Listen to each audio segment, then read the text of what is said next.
There's one. Set for stun. The Law Be With You podcast show, also known as Christian Fandom Geek on YouTube, is now part of the Red 5 network. Red 5 is a network of podcast shows aimed at bringing great quality content, especially Star Wars. And so look forward to some awesome collaborations on the Red 5 network with the Law Be With You podcast show.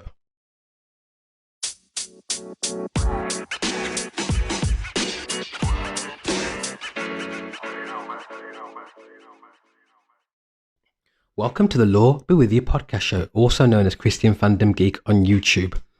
Hope everybody is doing well and keeping safe in the times that we are living in.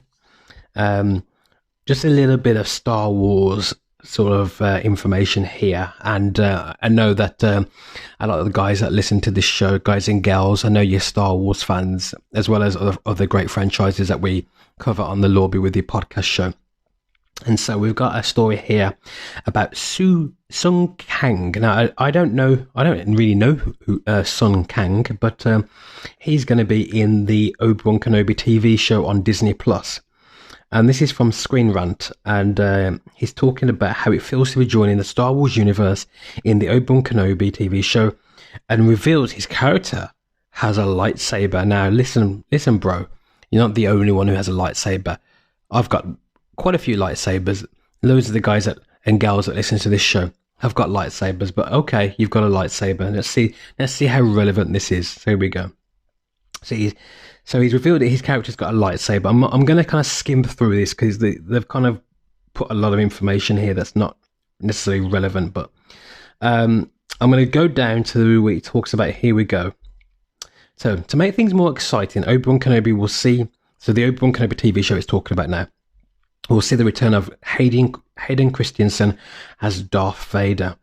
It's quite interesting with Hayden Christensen because he seems to be one of those actors that's got more popular after the films have sort of been released. I think at the time he got a lot of I don't know if to say it's unfair, but like his acting was critiqued, and there was a lot of stuff about him, saying they weren't really happy with his performance. But actually, I think a lot of fans have recognised that actually it wasn't really his fault. It was George Lucas kind of wrote his character written a certain way.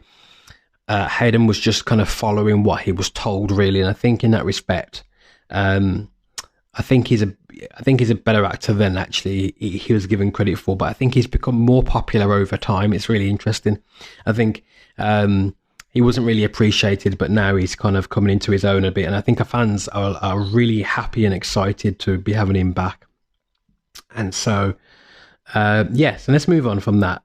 Okay, so it talks about how he goes on to talk about how he's made his own lightsabers, and that his favorite holiday was Halloween, and that he would make his own lightsabers and whatnot. And you can see, obviously, I think as a kid, he was obviously a Star Wars fan, and I think you can read from that. And I think that's a really good sort of place to start, is if you're getting an actor that's an actual Star Wars fan that respects the product, that that the franchise means something to him, because he imagined himself as Luke Skywalker growing up, he imagined himself as Darth Vader growing up. That's a really good starting point for me. And it goes on to say here that his character will be wielding a lightsaber that fits the previous idea that he's playing the fifth brother, a member of the Inquisitors, as he uses the same model of lightsaber as the Grand Inquisitor. Of course, as Kang's character hasn't been confirmed yet, there still is technically a chance he's playing someone else. So it could be a situation that there are some implications for Obi-Wan Kenobi, since the series takes place post Order 66. Either Kang is playing a surviving Jedi, or he's definitely one of the villains. Okay, so my understanding on the Inquisitors are that they are Force sensitive, either Force sensitive younglings or Jedi that survived Order 66 that have been corrupted and turned to the dark side of the Force. And they are around the era between, obviously, the Revenge of the Sith, where Order 66 happened, and before A New Hope. So there's I think it's about a 30-year gap between those two periods. So in that 30-year gap, there's a lot of lore and canon that hasn't been covered by Star Wars movies or films. And so I think Disney, Lucasfilm, especially Kathleen Kennedy, they want to really look into that era. And you've obviously got Jon Favreau as well with the Mandalorian TV show, Dave Filoni with Clone Wars, and also working on the Mandalorian TV show, going into that era. And I think it's really exciting. It's a good era to go into. I think Lucasfilm will be very smart to actually really do some great stuff. Obviously saw it in the last episode of The Mandalorian, the situation where I think it was the end of season 2, isn't it, where Luke showed up and he's come to save the day, basically, and it was the Luke Skywalker that we expected, that we hoped for, with the Force as his ally, powerful, dominant Luke Skywalker. And he came in and he obviously got Grogu, and he's going to train Grogu. So we're going to see what's going on in that era as well, with maybe the Mandalorian TV show going forth, maybe a Luke Skywalker TV show. There's going to be an Ahsoka TV show on Disney Plus as well. So you've got all those different ideas, and I think probably they've put the new Rangers, the new Rangers of the Rangers of the New Republic, I think has been put on hold because of the old Gina Carano firing and everything that's gone on with her. But they might bring that project back in, or do an equivalent project of that. But I think there's so much story to tell there for me, which is nice, that can connect the Revenge of the Sith to A New Hope. There's a good 30-year period of time where you can replay around with the Jedi and surviving Jedis that didn't get killed in Order 66, which obviously some of them turn to the dark side and become the Inquisitors.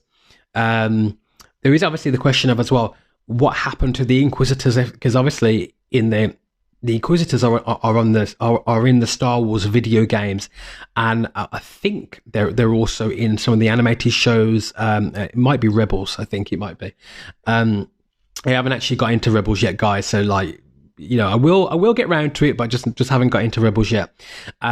So there's that period of time there where you can really explore the canon and the lore in a really positive way, make some great stories.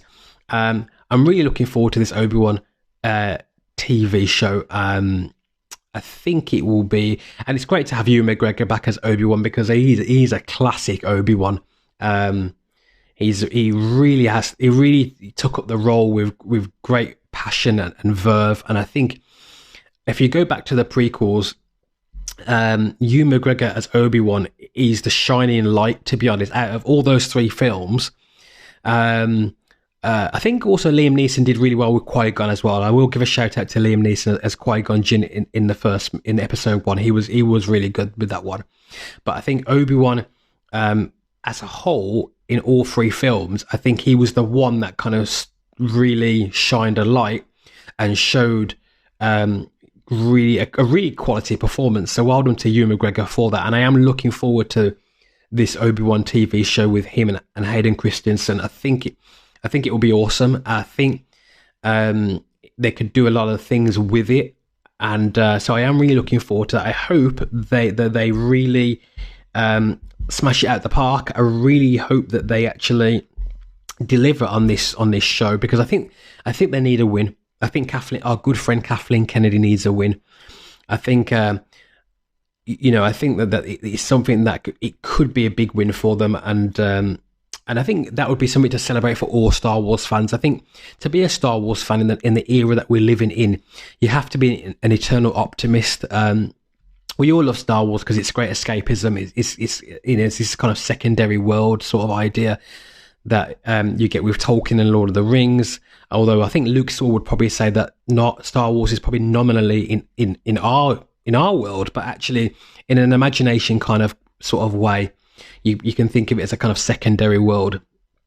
And so I think for fans that are invested in this sort of Star Wars universe and really are invested in a good, proper monomyth story, I think that, Star Wars is something that is positive and can really bring upliftment. And so yeah, you do have to be an eternal optimist. I know that there's been some Star Wars films recently that we're not, that as fans, some of us have not been happy with. Or I myself, I'm not a fan of the Last Jedi film. Certainly not a fan of the Rise of Skywalker movie. Although from a technical point of view, I think the Last Jedi is a better film than the Rise of Skywalker. But there's a lot of issues with the Last Jedi film, and the Han Solo film didn't really make any money as a result of fan backlash against the Last Jedi. As Jeremy from Geeks and Gamers likes to say, Solo lost money. He loves to say that. I think he's really been a tad facetious and wiping up and sort of mocking and the actual sort of fans of those movies. But yeah, Solo did lose money, so there you go. Anyway, we'll see how this Obi-Wan, I think it's going to be out hopefully early 2022. And yeah, I'm thinking that, you know what, let's hope for the best.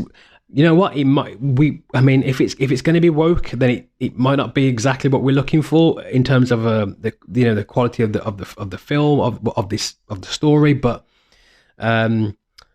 we'll see. Okay, we'll hope for the best anyway in terms of that. And like I say, you have to be a bit of an eternal optimist to be a Star Wars fan. And so I'll be with you very soon on the Law Be With You podcast show. Thank you for listening to this episode of the Law Be With You podcast show on Christian Fandom Geek. I really appreciate every one of you who listen to the show via podcast player or on YouTube as Christian Fandom Geek. We're also on the Red 5 network as well. Really appreciate all of you. Thank you for listening. Thank you for being part of this awesome project and enterprise.